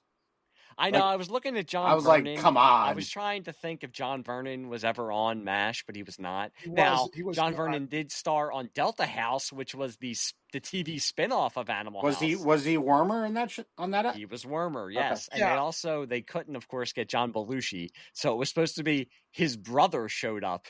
Jim? No, it wasn't Jim Belushi, but it was, instead of Bluto Blutarski, it was Blotto Blutarski. It was Blotto Blutarski. It's somebody famous, and now I'm blanking on the name. If you look up Delta House, it's somebody actually very famous who played Blotto Blutarski. Michelle Pfeiffer was one of her first roles. She was on the show. She was Babs. Was she Babs? No, I think she plays like a bad girl. Like kind of like almost like she played in Grease too. Huh. But D-Day was on it. Bruce McGill was in the TV show. Yeah, James Widows. Right. It was James Michelle Pfeiffer, the bombshell. Yep. Who was it, Bill? James Widow? Yeah, the bombshell. She played bombshell. James Widows, Robert was Hoover. Also it was Josh Mustel. And he was the one. Mustel, he was the one in City Slickers. He was the one in City Slickers with David Paymer, who kind of played the Ben and Jerry ripoff guys. But he was also probably more famous to our generation as the principal in Billy Madison. I'm still horny. Yes. Do you know what I remember him as? He played King Herod in Jesus Christ Superstar. I was about to say, because his father was Zero Mostel. His father was Zero Mostel. I can't see him as playing a type of like Blutarski. I know it's supposed to be his brother, but I can't see him playing that role.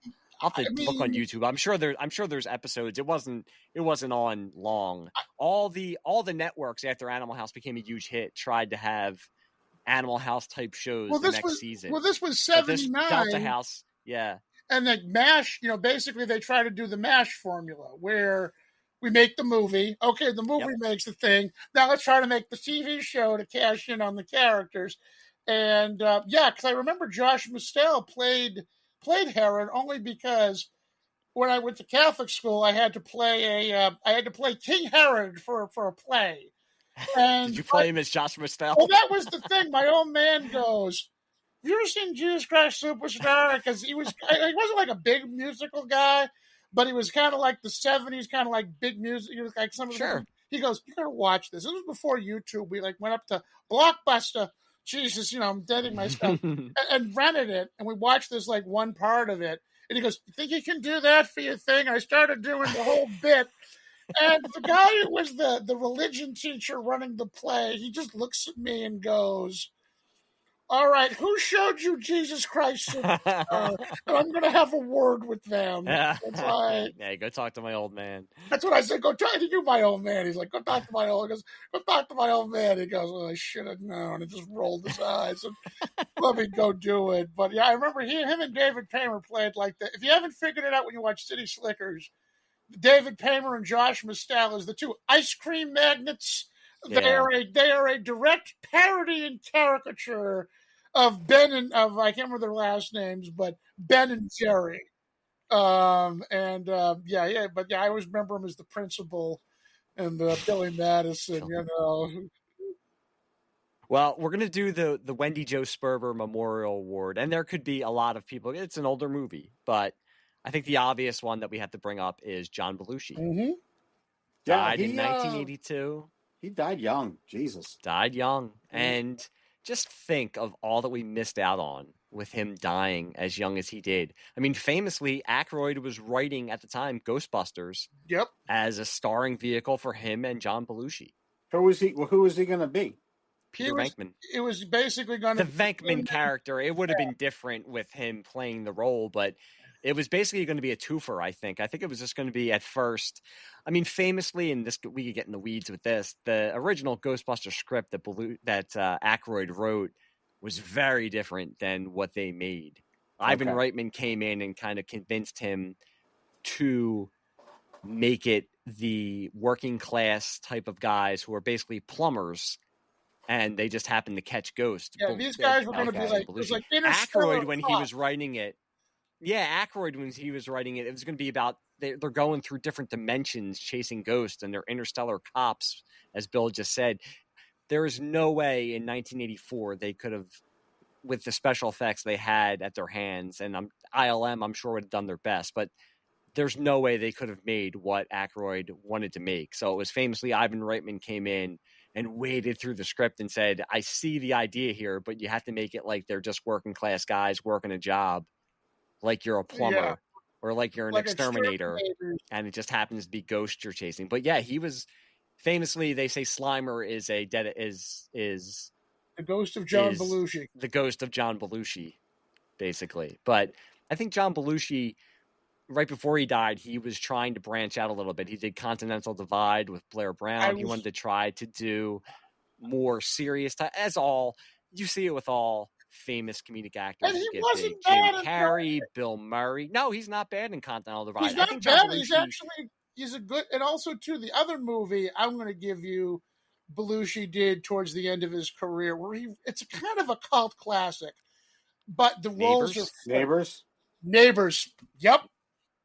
Where Belushi's actually playing Belushi's playing the straight man, and Aykroyd's playing the psycho, and it's interesting movie because he bounces. I have to watch it again. I've listened to podcasts covering it, and when I was getting into Saturday Night Live and getting into movies when I was younger and starting to rent all this stuff, and I read Wired, so I watched it, and I think I didn't get it then. And what you're saying is true. Like, now, you're not used to Belushi playing the straight man part.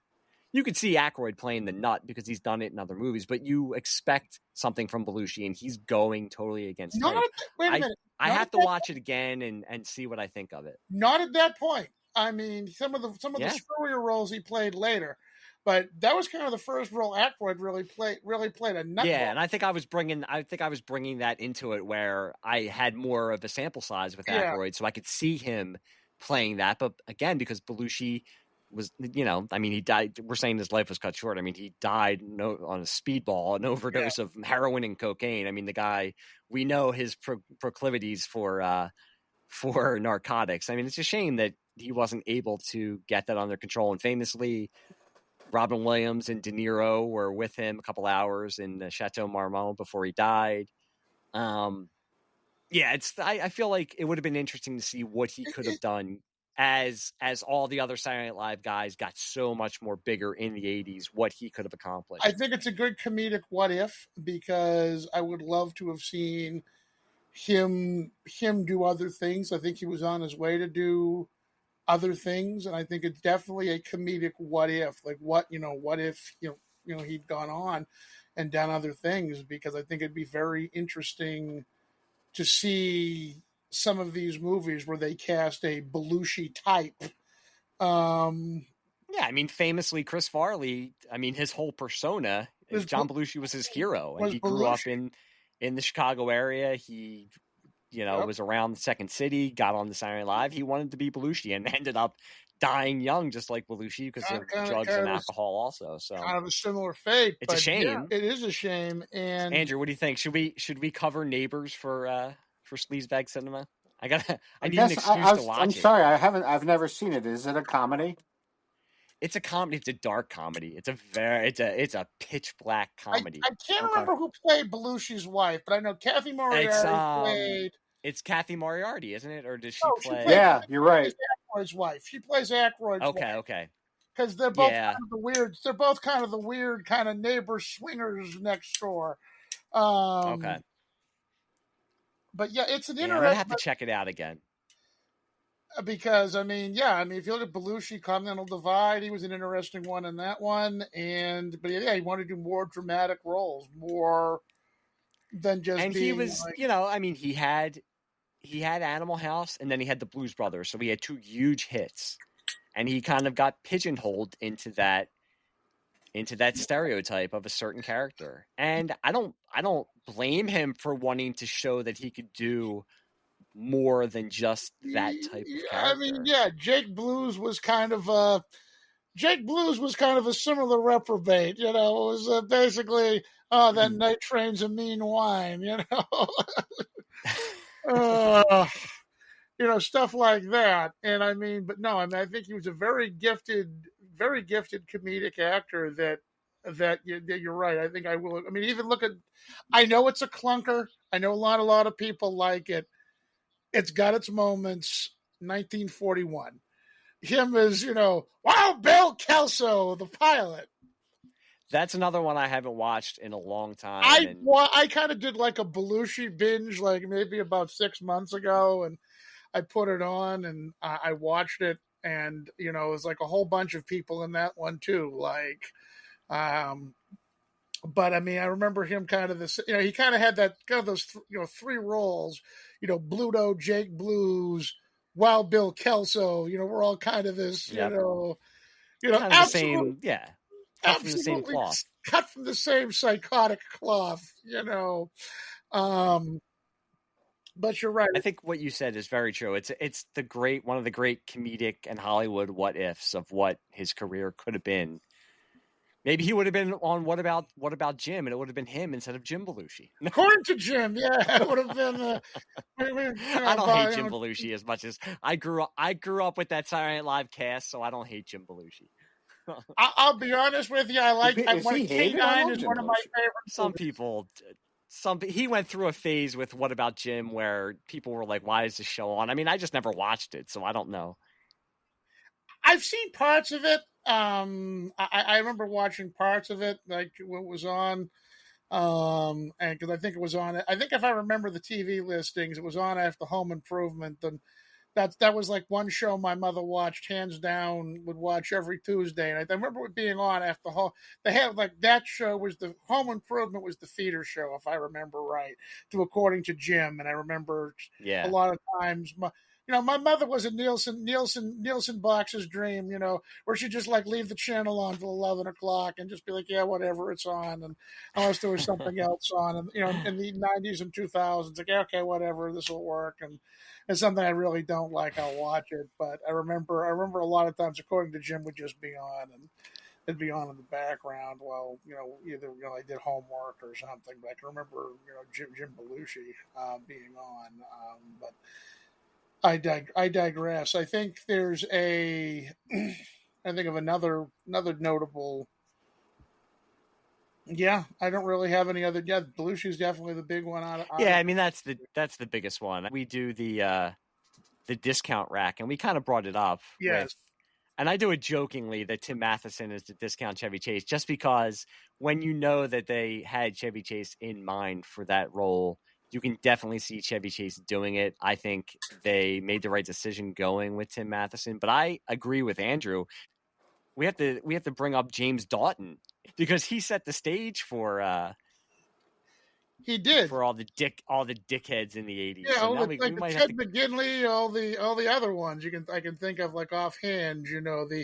Or even the Ted McGinley, even Ted Knight and Caddyshack.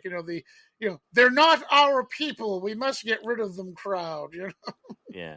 Well, you could see, and Ramis and the National Lampoon guys had big hands in both of these movies. You could see the archetypes in both movies, and I'm not saying that in a bad way, but you could totally see John Vernon playing Judge Smails in Caddyshack. And you could see Ted Knight playing Dean Wormer in this movie.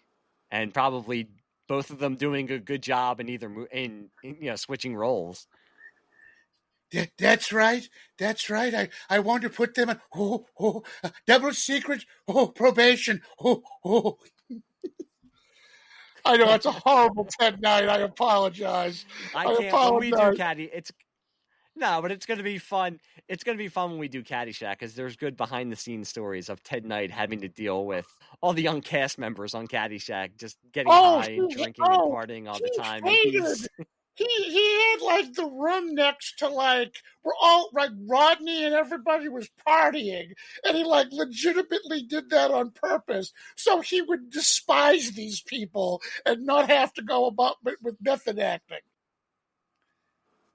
With that guy, I think we went over it, and I get where Andrew's coming from with it. I think there are levels of this guy's, and if you have Bruce McGill, he's up in that upper echelon of that guy's, where most people, as I call them, the normies, will see him and say, "Oh, that guy." Now, us three, and dorks like us who watch these movies will say, "Ah, it's Bruce McGill." So you have him as the upper echelon of that guy, and then you have somebody like James Widows, who plays Hoover, is definitely that guy. But I wouldn't know if I'm not looking at IMDb. I wouldn't remember his name. And I've seen him in a million movies, and I've seen Animal House a million times, but I wouldn't remember that that's the actor's name. I mean, so I just think there are levels of that guy. I did that the other day because I was watching Night Court, and it was an episode where Widows shows up. He's actually he's actually brought in to the court, and he's like at a Lamaze class that gets broken up by some dimwit policeman who thinks it's like they're hosting pornography movie, and it's like a Lamaze film. When the guy brings them all in, and I said, "That's the guy from Animal House," but I can't think of his name, and it was James Widows, who was one of the guys. I said, "That's the guy from Animal House," but I couldn't think of his name. But you're right. There's a lot of tier of that guy actors where there's an old adage in Hollywood where the stars make all the blockbusters, but the background actors eat regularly. It's actually that's a good quote. That is a good one.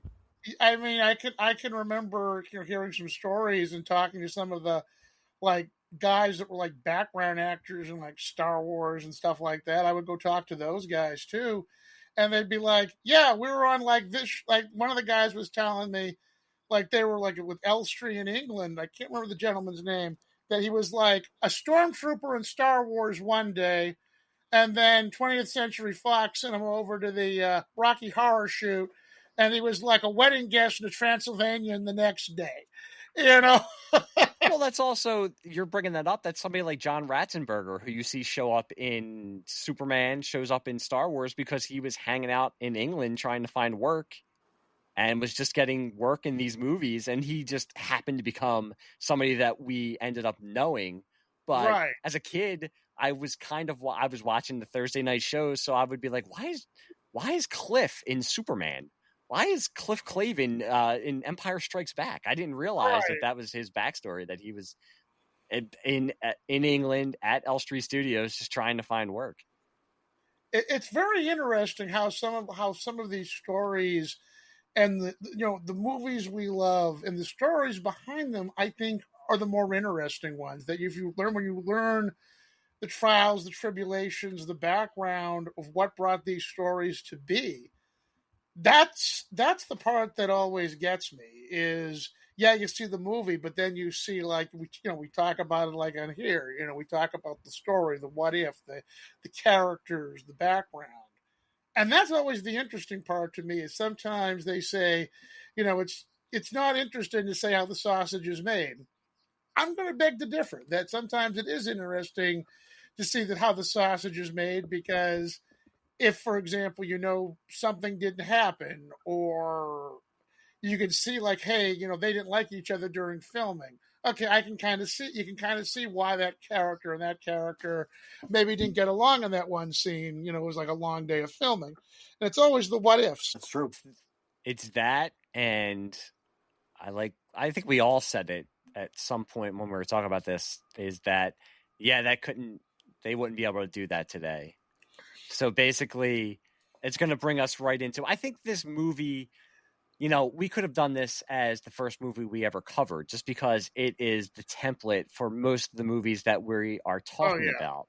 Hands down. Those late 70s, early 80s, into the 90s, gross out slobs versus snobs comedies that now you would not be able to get away with what they got away with then. So I think it's going to bring us into the Zmed-O-Meter, and I think we're all going to come close with where we think it falls back then. I'm interested to see where you guys think it falls now. For me, for the Zmed-O-Meter, I think it's a 0 for 1978. I don't think anything that they showed on screen was something that people were going to get offended by. I don't know what you guys think about that. I 100% agree. This was all par for the course back then. I mean, think about a movie like Airplane, like it's PG and there's parodied. It's PG and there's tits. When we get offended. Now you put tits in a PG movie. Little Jimmy saw tits. Oh no! Oh, cover your eyes, little Jimmy. You saw tits and you're scarred for life. And also too the Israeli Air. If you remember, Air Israel now boarding, and it's a full Hasidic Jew, on the nose cone. Nobody cared. Everybody laughed. As a matter of fact, I'm going to go. If your Zmed-O-Meter has negative measurement, I'm going to go negative measurement on this one, because you're right. Look at some of the shows that were on the landscape. You had All in the Family. You had freaking Sanford and Son. Okay, Red Fox. If you put, go ahead. I'll get some Gen Alphas and Gen Zs and we'll go put a rerun of Red Fox on and see how long they last. This is definitely a 0. So this is the first negative on the Zmed-O-Meter. I'm going to go a negative Zmed-O-Meter on this one, Mike, because people laughed. We went to the movies to laugh. We went to the movies. To go enjoy ourselves for a couple of hours. We were not looking for every film to be Fellini. And I always loved the fact that Roger Ebert was always a critic I always disagreed with, that if he liked it, I hated it. And when I learned about something later on, as I learned more about movies, Roger Ebert like, well, this movie's pretentious. This movie's this. I'm like, dude, you made Beyond the Valley of the Dolls. Shut up. All right, okay, you don't get to comment on if a movie's bad. You were heavily involved in the Valley of the Dolls sequel, so let's not go throwing rocks there, my man. But yeah, I would say definitely. If there's a negative measurement to your Zmed-O-Meter, I'm going to go at least -1 to 0, because it was a different time. The magazine, as we discussed, the culture was different. You had, National Lampoon magazine, and this was all about, kind of the first, I'm going to go stoner culture, counterculture magazines. Yep. And a lot of the humor cemented from these guys in college, these guys like writing in the mid-'70s, late 70s, and they would have been in college during this time. So they're writing about their college. They took what they knew, their college experience, and kind of exaggerated it and wrote about it. Christmas of 50, I think it's Christmas of 55. 55, yeah. Yeah, is the basis. Christmas Vacation. Christmas Vacation. Because the film strip that Chevy Chase grabs, it says, if you notice, the film box says Christmas. Yeah, it says Christmas of 55. Yeah. Christmas of 55. And they wrote about these experiences. But I'm saying it was a definite National Lampoon was definitely one of the first countercultural lenses of satire in this country, and we brought through that satirical lens, and I think that's something that has been a dying art, and I think it's call it what you will, but that's that satire has lost its touch, and I think that's why I'm rating it a -1, is because that satire back then was commonplace. It was we saw everybody as a crook. We saw these. Nixon figures as a crook. We saw these politicians as hot air. Nobody, was like, yeah, okay, this guy's politician's an asshole. We don't care. Great, he's a politician. they're above, like, lab rat and lawyer on the societal food chain. Nobody cared. And, it really wasn't, until later on, they really started, caring or something like that about the satire. People say, "Oh, you can't say that about that person. That's not nice." It's like, well, they're a public figure, and we could debate that all night. But I'm going to definitely go for the time and place it was. A 0 to -1 on your Zmed-O-Meter, just because of all the. It was expected. There was the pop culture, the counterculture. These are the people seeing the movie. Were parts of this, humor and counterculture. And it was, this is what we wanted throughout the movie, Yeah. So, in that vein, Andrew, what do you think it would be rated now? What does the Zmed-O-Meter go up to? I forget. 5? 5. Yep. Then it's a 10. So we have the first negative, and we have the first. Yeah, it positive. wraps it twice. I mean, just the opening scene, when Niedermeyer grabs him by the shoulders and oh, this is Muhammad, Jugdish, Clayton. So they're making fun of Muslims. They're making fun of retards. They're making fun of a black dude, and they're making fun of the guy who looks like what a reject from a David Lynch movie in the wheelchair and the glasses, right? Like Eraserhead or some shit. Yeah. So right there is gonna piss off everybody. Yeah, I mean, they then obviously go to hurt the other thing that comes to mind is they hurt him. Yeah, every time Flounder and Kroger try to go to the other side of the room, they just hurt him right back with the reject pop. So they nail everything. And the only thing they missed was perhaps a Jewish character there. And then they go to see Otis, and the girl's like, "Oh, studying primitive cultures," and they immediately flash to Otis's face, so yeah, this is a 10, right? Oh, by the way, he almost rapes a 13-year-old. 13-year-old, yes. She's drinking, and she's let's not forget sex. that. The devil calls him a homo. We can't, that's not okay anymore. Yeah, I mean, Karen Allen basically says to Peter Riegert, "I'm dating a retard," and he says, "Is he better looking than me? Is he bigger than me?" Right. Or basically the miswrite for Pinto, because they cut this part out of the movie too. Pinto. Yes. Why do they call him Pinto? And it's like, why not? And the original reply was, because you got spots on your dick. Yep. Okay. Which was based on a true story. But you know what? You bring up a good point, Andrew, that and it goes into what Bill said, and I think that's a good way to end it. And I go with a 5 also. I'm sure Bill's going to say you couldn't do it. Now it's a 5. We've lost that ability. We've lost that ability to offend, and we've also lost that ability to be entertained and amused by offending people. Right. And I'm not saying offending people who are the weaker people and offending people who don't deserve it, but just satire, like Bill said, and like Andrew said, this movie would offend everyone. You just couldn't do it now. I bet people would get torqued up about the horse scene. Yes, and it's not even.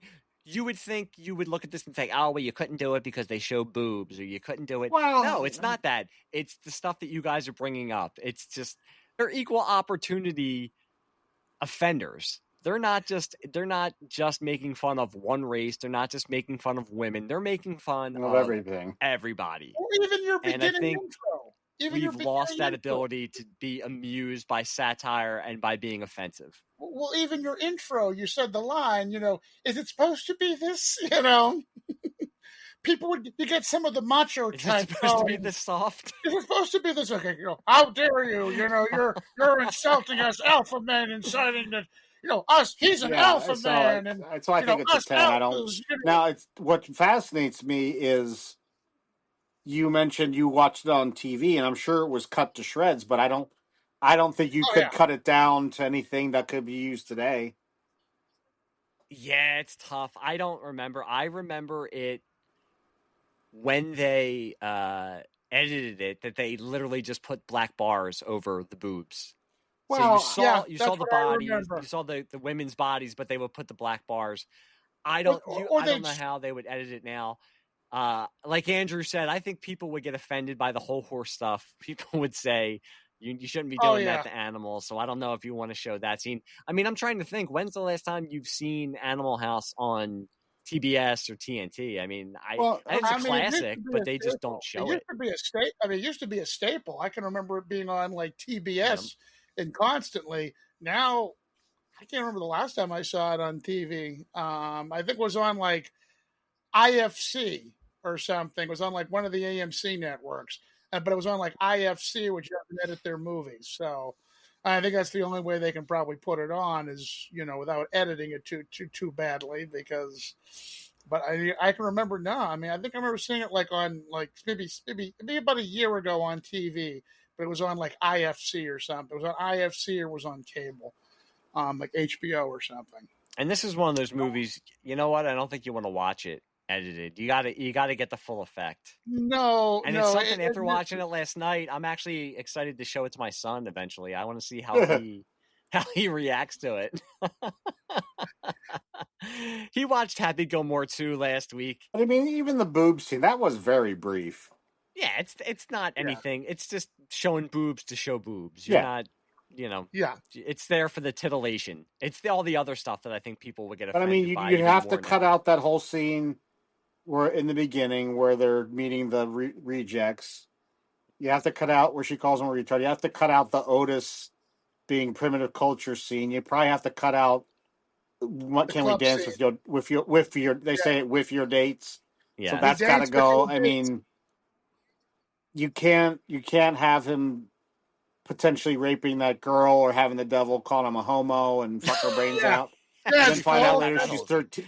Find out later she's 13. Like, that's not going to fly. Or allegedly 13, but it's just, or my favorite I can't see this now. Yeah. Or even the other one. Come on, you can get your finger out of my ass any time now. Yeah. Well, you know what? I think that's the line that we're going to end this episode on because it just sums up Animal House perfectly. I wanted to thank Andrew for jumping on because I know you're probably tired after your whirlwind adventure in Chicago this weekend. And Bill, I told you I would get you on another episode. I know you said you would, and it's like I said, it's always great chatting with you, Mike. It really is. Like I said, I mean, I know so much about, not that I know so much, but I love talking about this stuff. And unfortunately, you've just picked two of my favorite topics: rock and roll and cheesy 80s movies, which there's two things that I just will love talking about, and it's an amazing thing, and I thank you for having me on again. And like I said, Mike, you don't have to prompt me to keep talking, Yeah. You're not the shy type, Bill. Let's just say that. Negative. Well, I will say this: if I can't somehow convince Anthony and Ethan to get on here finally and do the Blues Brothers with Andrew and I'll have to don't think of yourself as a second choice, but I'll have to call you in from the bullpen to come and talk about the Blues Brothers because that's one that we want to do. Bring in the lefty. That's right. Tapping the forearm, Mike. Yeah, that's right. Bring in the lefty. Good enough. But yeah, no, it's definitely like I said, these are movies I grew up with. I mean, probably watching them on TV way too young. But they were just so That's all of us probably. I mean, yeah. That's what makes them so good. Yeah, that you realize once I rented it, I was like, oh no, like, this was all this stuff in it, and it was great. It made it such a great experience. That's one thing about this movie. I think I saw it on TV, and then when I finally got to see like the theatrical version of it, I was like, oh, this is such a better movie now. Now I know why that was blocked out. Like, okay, now the movie makes sense. Well, if this was the season 2 premiere of Sleazebag Cinema, we're going to have a good season because I think hopefully our next episode is going to be Ford Fairlane. I'm hoping. And we're going to have another guest on for that one. Brad Reiter, also known as Big Beard Booty Daddy, wants to come on and talk about Ford Fairlane. And I want to try to do Easy Money also because we have to get some Rodney onto the show. We haven't done Caddyshack yet, but we got to get some Rodney. And I haven't watched Easy Money in a long time. And I know Andrew has a couple that he wants to cover also. Yeah, for sure. I know you want to do Johnny Dangerously, right? Yep. And one of the private school? That's Well, right. I think we got to do the trilogy, Mike. I mean, we're kind of. I feel committed at this point. I think you're right. We're gonna have to delve into we already did Private Resort. We're gonna have to do Private School, and then I think the next episode is going to be Ford Fairlane, but we shall see. Because I want to get Big Beard Booty Daddy on here. He really wanted to talk about it, so I think that's going to be the next episode. Although whenever I give a preview of what the next episode is going to be, it inevitably ends up being a different movie. So we'll see. We will see. But until then, Bill, I want to thank you again. And like I said the last time, I'm sure we're going to be talking again about something. It'll be on this show. It'll be on Pop Culture Basement. It's a plethora of Mick Jameson, the Mick Jameson podcast universe. The Mick Jameson podcast empire that That's I make right. no money off of. You will find a way to have me on again to talk about some way, shape, or form. Is there any? Do you want to throw out your social media credentials if people want to get in touch with you, or do you want to remain relatively anonymous? Oh, what the heck? Why not? I mean, mostly you can find me on the Bird app, the Twitter, DarthBill52. You can say, "Hey, you're wrong. Hey, this is a wrong argument. Go on, debate me. I welcome y'all to come. I welcome y'all to come debate me. I know, and we, I always wind up. Love talking movies and everything else. So yeah, I mean, it's always a good time. So I always like to say I'm wrong. Fun, come tell me. Don't be at the age of anonymity. Like, well, I think he's wrong, but I don't want to say anything. Batter up. Let's go. I'll debate you till the cows come home. Then I'll debate the cows just because it's fun to debate the cows. Well, as I always say, Andrew is smart. He is mostly off social media, which is smart because you stay a lot more sane that way. I think so. As I bring up social media, I did put out there today, because I thought I was going to jinx it, that we were going to record this episode. And I asked people if they had any memories or any thoughts about Animal House. We did get one on Twitter from Bill Pauly, who responded and he said, "One of my most favorite movies, so many ridiculous jokes. My fraternity brothers and I would watch the movie every month. No way could you make that movie today." So he's another one who agrees with all of us that you couldn't make it today. I might just have to go watch it tonight. So I'm glad that we inspired him to go watch Animal House.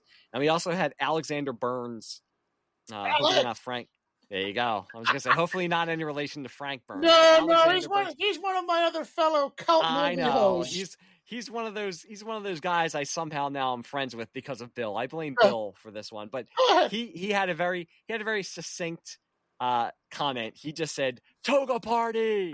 So, thanks to Alexander for commenting.